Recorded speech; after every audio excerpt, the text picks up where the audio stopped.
Hi, Tim Blankenship here with Divorce661.com. Today we're talking about reasons that your judgment could be rejected, and this one is specifically talking about Judicial Council Form FL-170, also known as a Declaration for Default or Uncontested Dissolution. Essentially, this is pretty straightforward. The FL-170 is required when you submit your judgment. Don't miss it. It's on our checklist. I have a checklist at CaliforniaDivorceTutor.com. If you use our do-it-yourself service, I do have a checklist that tells you each form you need for the particular style of divorce you are filing. But this is just a mandatory form. It's pretty self-explanatory.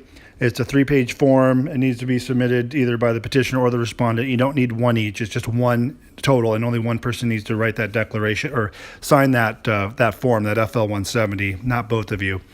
But the biggest, I think the biggest reason we see this form being rejected is that it's either not signed or there's a settlement agreement, but the parties did not get their signature notarized, or something along those lines, or you marked the wrong box. So the FL-170 basically says, hey, court, this is a default or an uncontested dissolution, and it basically says you're just notifying the court of the type of case. But we don't usually see this come up too much, except for people missing it. But to fill it out is pretty straightforward. They want to know, if everything was true on the petition, if there's going to be spouse support, and if the style of divorce. There's a section that says this is a default, this is a default with agreement, this is an uncontested case. But pretty straightforward. We don't see this happen too much, but if you did get this rejected, this podcast and blog post should help clear up the form. And again, you can always go to CaliforniaDivorceTutor.com, and we have a do-it-yourself tutorial which I show you how to complete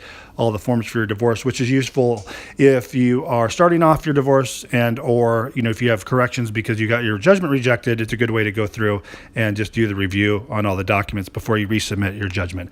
Tim Blankenship, Divorce661.com. Thanks so much for listening as always, and we'll talk to you soon.